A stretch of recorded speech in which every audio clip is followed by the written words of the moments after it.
Le comité exécutif de l'Institut de formation aux techniques de l'information et de la communication IFTIC, à travers un point de presse, demande le départ du directeur général de l'Institut suite à sa mauvaise gestion.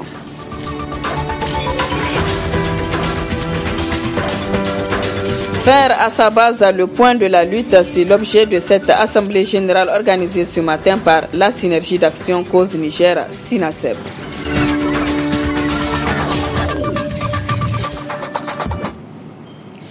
Mesdames, Messieurs, bonsoir, bienvenue à cette grande édition d'information sur la télévision Labari. Après 48 heures de garde à vue, le président de Front pour la Restauration et la Défense de la Démocratie et la République FRDDR, Ali Jibo Dimax, est placé sous mandat dépôt aujourd'hui par le procureur du tribunal de grande instance hors classe de Niamey. L'opposition politique, par la voix de son porte-parole, Intikar Alassane, voit en cette décision une tentative d'intimidation. On l'écoute.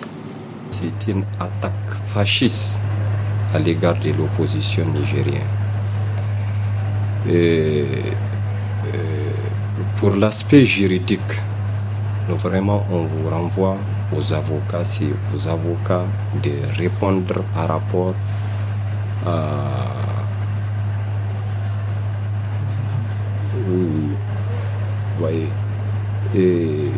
car nous, il ne s'agit ni moins ni plus, c'est une tentative de liquidation de l'opposition. Ils veulent liquider l'opposition et par conséquence, nous n'accepterions jamais et l'arbitraire et l'injustice que ce régime actuel est en train d'imposer au peuple nigérien. Si vous vous rappelez, M. Issoufou Mahamadou, au temps du président Tanja, il a appelé l'armée à renverser le régime Tanja. Mais Tanja ne l'a pas arrêté. À plus forte raison, notre président du Front, qui est connu, qui n'a jamais détourné, il n'a jamais pillé les pays. Et aujourd'hui, c'est lui qu'on interpelle. Et encore, ça veut dire qu'on s'en tient à notre dernière déclaration du 16 mai 2016. Et nous exigeons, nous demandons le départ sans condition de M.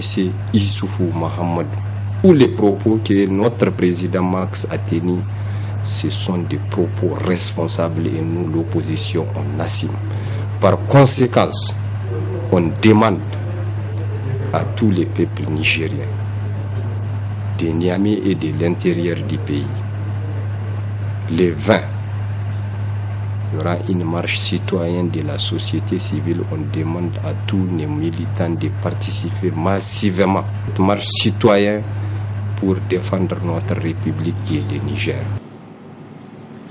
Le syndicat national des travailleurs du pétrole, SYNATRAP, a rendu publique une déclaration cet après-midi au siège de la CGSL Niger. Objectif fustiger la situation dans laquelle se trouvent les travailleurs du secteur pétrolier. Le compte-rendu de Ismaël Moumouni et Ibrahim Abdou. C'est pour informer l'opinion nationale de la situation des travailleurs du secteur pétrolier que le syndicat national des travailleurs du pétrole, SYNATRAP, a rendu publique cette déclaration à travers laquelle le syndicat a relevé sa volonté farouche à défendre l'intérêt de leurs militants.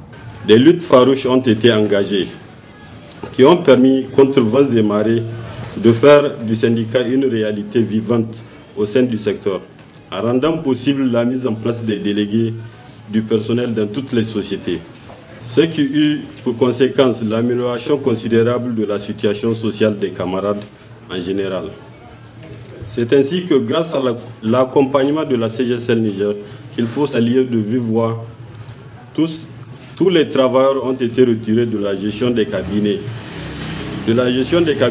privés pour être versés aux différentes sociétés avec une amélioration substantielle des salaires, des logements et de la restauration, consacrés par des protocoles d'accord arrachés de haute lutte. Le SYNATRAP se dit engagé à mettre leurs militants de leurs droits les plus absolus. C'est ainsi qu'ils portent à la connaissance de l'ensemble des militants et militantes que le processus des négociations sur la mise en œuvre des engagements précédemment souscrits se poursuit. À cet effet, une large mission d'information concernera toutes les bases, sera effectuée en temps opportun. C'est le lieu d'interpeller la CNPC et les sociétés sous-traitantes afin qu'elles fassent diligence pour une satisfaction totale de l'ensemble des engagements signés dans les protocoles d'accord avec le SYNATRAP, en présence des responsables du ministère de l'Énergie et du Pétrole, celui du ministère de l'Emploi, du Travail et de la Protection sociale. En tout état de cause, le bureau exécutif national du SYNATRAP ne saurait cautionner un quelconque retard par rapport au respect des dits engagements. Le syndicat lance un appel pressant à tous les camarades pour œuvrer ensemble dans l'unité et la solidarité en vue de préserver et de la consolidation du cadre unique et de ne jamais céder aux tentatives divisionnistes. Le comité exécutif de l'Institut de formation aux techniques de l'information et de la communication IFTIC a animé ce matin un point de presse à l'effet d'examiner la situation dans laquelle végète l'IFTIC. Il demande entre autres le départ du directeur général Kamed Abdoulaye. Le résumé de ce point de presse avec Nasser Dantoufou et Ibrahim Abdou. L'Institut de formation aux techniques de l'information et de la communication IFTIC est au bord du gouffre. En effet, après plusieurs sorties médiatiques et grèves répétitives, des enseignants demandant l'amélioration des conditions de vie et de travail, c'est au tour des étudiants de dénoncer la situation chaotique dans laquelle végète l'Institut. Depuis un certain temps, nous avons constaté l'abandon total par l'administration de l'IFTIC de sa mission régalière. Cette dernière a pris du fait de l'inconséquence et l'insouciance des acteurs qui l'animent, des mesures staliniennes et suicidaires à l'endroit non seulement de nos camarades, mais aussi au personnel enseignant. Ainsi, nos légitimes revendications s'articulent autour des points ci-après. Le manque crucial d'enseignants en quantité et en qualité, surtout dans le domaine de la science de l'information documentaire. L'abandon de certains enseignants, moins avertis de la chose éducative, qui refusent de dispenser des cours. Pire, le refus sans vergogne du DG qui a cessé de faire cours depuis le premier semestre à la section JAV, journaliste audiovisuel. La réduction des horaires de cours par module de 40 heures ramenée à 20 heures. La non-délivrance des bulletins du premier semestre dans toutes les sections. La suspension des cours par l'administration pour des ateliers, forums, séminaires, foires, etc. qui n'ont aucun rapport avec le programme de l'Institut. Le non-respect de l'emploi du temps par certains enseignants. Le refus de rembourser à nos camarades boursiers des frais de scolarité de l'année académique 2015-2016, alors que l'ANAP reconnaît avoir versé dans le compte de l'IFTIC la somme globale de tous les camarades. En tout état de cause, nous fustigeons le comportement lexique des autorités ministérielles, notamment le silence complice du ministre de la Communication, et nous les tenons pour responsables de tout ce qui adviendra. Les CE de l'IFTIC n'entendent faire concession à personne et exigent avec la dernière énergie le départ immédiat et sans condition du sieur Kamed Abdoulaye, DG de l'IFTIC, et de son SG, le sieur Bissalla Tanimoun, ainsi que tous ceux qui sont complices de l'ambroglio académique dans lequel se trouve engouffré notre institut depuis la rentrée académique 2016-2017. Le comité exécutif de l'IFTIC, plus que jamais engagé, entend poursuivre la lutte jusqu'à la satisfaction définitive de leurs justes et légitimes revendications.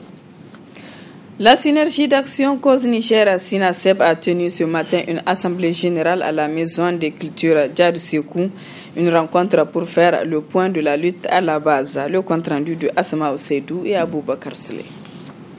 Cette assemblée générale de Cause Niger Sinaseb se tient dans un contexte marqué de grogne dans le secteur éducatif, un secteur paralysé par des grèves perlées depuis la rentrée scolaire 2016-2017. Nous estimons que par rapport donc aux propositions que la partie gouvernementale a eu à faire, par rapport au paiement à terme échu, nous disons que également ce sont des engagements que la partie gouvernementale a eu à faire.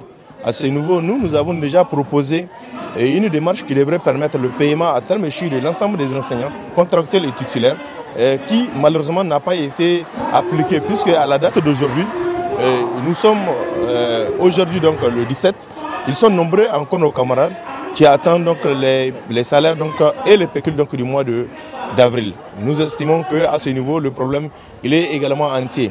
Et par rapport au recrutement à la fonction publique, le gouvernement de la 7e République avait proposé la mise en solde de 346 enseignants donc, du primaire au titre des années 2012 et 2013. Et par contre, ceux du secondaire qui ont déjà leur matricule, ça fait 9 mois de cela, ils estiment qu'ils ne peuvent avoir leur salaire qu'en 2018. Que parmi eux, le gouvernement propose de choisir 263 sur les 1463 dont on ne sait sur quels critères pour pouvoir les mettre en solde au mois d'août 2017. Et par rapport également à nos camarades donc, du primaire, les 4220, et pour eux, il faut attendre également l'année 2018. Donc si vous voyez, les propositions par rapport au recrutement et au paiement donc, des pécules, vraiment sont des propositions qui ne sont pas suffisantes. Les enseignants disent ne plus prendre en compte les propositions faites par le gouvernement. Nous avons au niveau de la synergie estimé que nous n'allons pas prendre cette décision vraiment tout seul en tant que responsable, mais la base également contribuera à la prise de la décision. La grille salariale, le gouvernement dit simplement qu'il n'a pas d'argent et qu'il ne pouvait pas octroyer donc, la grille salariale donc, aux enseignantes et aux enseignants. Les affectations arbitraires que nous constatons à chaque moment que le gouvernement prend des engagements, mais qui continue toujours, il dit encore qu'il mettra un terme à ça. Donc, vous voyez, donc ce sont là, c'est quelques propositions de la partie gouvernementale que nous avons dans le document que nous sommes en train de discuter avec la base pour qu'une décision au niveau de la région de Niamey puisse être prise. La synergie d'action cause Niger-Sinaseb se dit plus soudée aujourd'hui qu'hier pour barrer la route à tous ceux qui entendent remettre en cause le communiqué conjoint du 13 décembre 2016. Première édition d'une compétition nationale des élèves du CM2 organisée par le club Ma'arifa. La compétition qui vise à déceler les meilleurs élèves du CM2 s'est déroulée à l'école de l'amitié nigéro-turque ex-Bédira. Le compte-rendu de Ismaël Moumouni et Cheibou Guissou. Faire compétir les 3 meilleurs élèves du CM2 des 8 régions du pays afin de déceler la crème des crèmes pouvant conduire à bon port la destinée du Niger à l'avenir. C'est le motif de cette compétition nationale des meilleurs élèves initiée par le club Marif. Bugün burada Kulüp Marif'in birincisini düzenliyoruz. Aujourd'hui, le club Marif organise sa première compétition. Il remercie beaucoup ceux qui sont toujours à leur côté pour les aider. Parce que pour organiser cette organisation, nous avons été beaucoup aidés. Dans chaque région, il y a au moins 3 élèves. Nous souhaitons bonne chance à tous les élèves. Il dit avec ce genre de compétition, nous arrivons à faire ressortir des élèves nigériens les meilleurs, il dit. Parce que ces enfants sont les futurs du Niger. En procédant au lancement de la compétition, le directeur des enseignements privés a tenu à souhaiter bonne chance aux élèves. Les meilleurs des régions ont été amenés à Niamey et sont aujourd'hui en train de compétir. Nous venons de dire aux enfants que c'est vrai, c'est une épreuve de réflexion, mais c'est surtout aussi une épreuve de jeu. En même temps qu'ils réfléchissent, ils sont en train de jouer. Et nous leur souhaitons bon courage et on leur a répété à maintes reprises qu'ils sont les meilleurs parmi les meilleurs. Cela doit être déjà un signe de satisfaction pour eux. L'école de l'amitié nigéro-turque œuvre beaucoup dans le sens de l'amélioration de la qualité des enseignements. Notre direction a organisé une visite dans l'école. Tout est organisé comme nous le pensons. Depuis la rentrée de janvier, l'école n'a perdu aucun jour de travail. Tous les enfants sont à leur place, tous les parents d'élèves sont avec l'école, tous les enseignants sont à leur place et les enseignements se déroulent normalement. Durant 2 heures, ces élèves sélectionnés suite aux 2 premières évaluations sur l'ensemble du territoire national vont compétir en mathématiques, français et culture générale. En marge des travaux de la 60e session de la Commission africaine de droits du peuple tenue récemment à Niamey, le directeur de la plaidoirie de cette commission a accordé un entretien à la télévision Labari. Dans l'extrait qui va suivre, Clément Voulet porte un regard sur le droit de l'homme au Niger. On l'écoute. La question, d'une manière générale, au Niger, nous avons d'ailleurs vu sur le président de la République même a soulevé un certain nombre de défis, des défis liés par exemple à la question du terrorisme, par exemple, la lutte contre le terrorisme et la protection des droits de l'homme, le défi lié par exemple à la protection de la liberté et la nécessité aussi de garantir la sécurité de l'État, qui sont des questions importantes. Le président l'a soulevé à l'ouverture. Comment balancer ces deux-là? C'est un défi parce que l'État a le pouvoir régalien, l'État doit maintenir l'ordre, mais comment faire que dans ce maintien d'ordre-là, qu'un certain nombre de droits ne soient pas violés? Le président l'a soulevé. Il y a aussi ce défi aussi de la question de la pauvreté. Vous voyez, je crois que le Niger d'ailleurs nous a présenté au cours de cette session le plan stratégique par rapport à l'agriculture, qui est aussi important parce que le droit économique, socio-culturel sont aussi des droits humains. Voilà. Donc, quels sont les défis qui se posent aujourd'hui? Comment faire en sorte que même la question aussi des mines, la question de l'environnement, la question de l'uranium, c'est des questions qui ont été soulevées dans le discours du président de la République aussi et qui constituent des défis que l'État reconnaît lui-même. Mais maintenant, comment faire en sorte pour que ces défis-là, on puisse relever ces défis-là? Et je suis sûr qu'on aura besoin aussi de tout le monde, y compris la presse, les ONG et tout. Conférence débat animée hier dans la soirée par Nouhar Zika, président du MPCR, à l'université Abdou Moumouni à la place AB sur le thème « La citoyenneté responsable en République ». Le compte-rendu de Abdul Razak Hamidou et Sadou Doumi. C'est une place AB pleine à craquer qui accueille cette conférence débat sur le thème « La citoyenneté responsable en République », animée par le président du MPCR, Nouhar Arzika. On a entretenu l'auditoire sur la citoyenneté responsable dans la vie en République. Donc on a fait le tour d'horizon de ce que c'est que la citoyenneté, les valeurs qu'elle comprend et ce qui est attendu de chaque citoyen. C'est comme on le dit, on n'est pas citoyen, on le devient. Si on devient citoyen, qu'est-ce qu'il faut faire pour aider les gens à devenir des bons citoyens? Des citoyens qui vont comprendre qu'ils doivent vivre leur citoyenneté en toute responsabilité pour contribuer efficacement en bon citoyen à l'œuvre de construction nationale.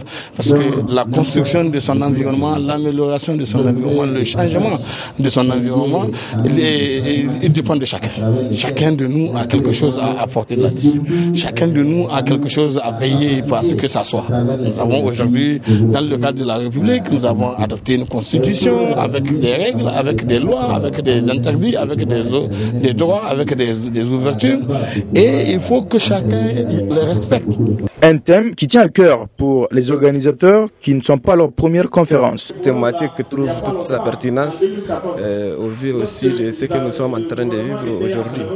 Quand on parle de République, il faut entendre par là des citoyens qui sont unis et qui sont en train de vivre régis par des textes. Voilà en quelque sorte ce qu'il faut retenir de la thématique de manière grosso modo. Bon, en fait, les NUN, en particulier, nous sommes une organisation bien structurée. Nous avons une commission exposée, conférence, débat. Et dans le souci d'amener les militantes et militants à prendre conscience de manière politique, idéologique et syndicale des grands traits qui peuvent être de manière rationnelle, être important pour notre formation, nous avons jugé utile à travers cette commission exposée, conférence, débat, animer cette thématique pour édifier davantage les militantes et militants, comme je l'ai dit tout à l'heure, et aussi former des bons citoyens. Et pour les étudiants, c'est un thème et un débat très riche auquel ils ont assisté. La conférence qui a été animée tout à l'heure par Nouhar Zika est très enrichissante, pertinente, comme je le disais tantôt. du moment où aujourd'hui la question de la citoyenneté, je dis, est une question, avant qu'elle soit collective, est une question individuelle. Chacun dans une république a des droits et des devoirs qu'il doit non seulement respecter, mais qu'il doit aussi faire respecter. Et c'est pour cela, je pense et j'exhorte à ce que les uns et les autres, tous les citoyens de la République, qu'ils assument leurs devoirs et qu'ils puissent connaître leurs droits. La citoyenneté responsable en République, un thème d'actualité qui a suscité beaucoup d'interventions de la part des participants.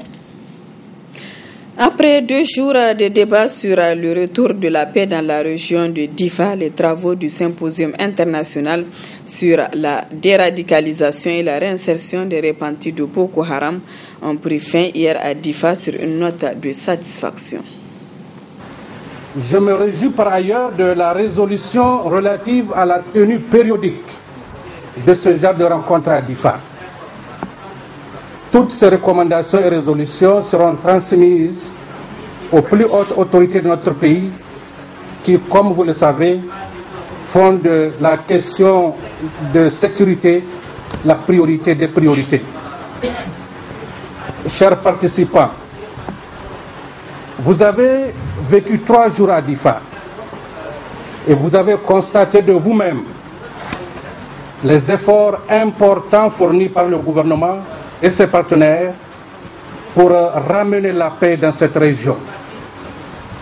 Aujourd'hui, la population de Difa vaque normalement à ses occupations. Renforcer la coopération et la collaboration des chefs traditionnels et les populations avec les forces de défense et de sécurité stationnées ou de passage dans leur zone. Renforcer et promouvoir le dialogue intra- et intercommunautaire dans le processus de règlement. Un accident grave s'est produit hier nuit à la place à la rive droite sur la route Torodi. 2 véhicules et une moto étaient rentrés en collision. Sur place, une dizaine de blessés évacués vers les centres de santé. Constat avec Abdul Razak Hamidou et Sadou Toumi. Une moto, 2 voitures au garage, 17 blessés admis à l'hôpital. Tel est le bilan provisoire de cet accident qui s'est produit ce mercredi 16 mai sur la route de Torodi aux environs de 22 heures. Selon les témoins, c'était la moto qui était à la base de cet accident, le 1e du genre sur cette route. Selon l'OMS, les accidents de la route dans le monde tuent chaque année environ 1,3 million de personnes et font de 25 à 50 millions de blessés. Elle est en outre la première cause de décès chez les jeunes âgés de 15 à 29 ans. Prudence et vigilance. Voilà, mesdames, messieurs, ici prend fin ce journal. Merci à vous de l'avoir suivi et excellente soirée en compagnie du programme de la télévision Labari. Très bonne réception.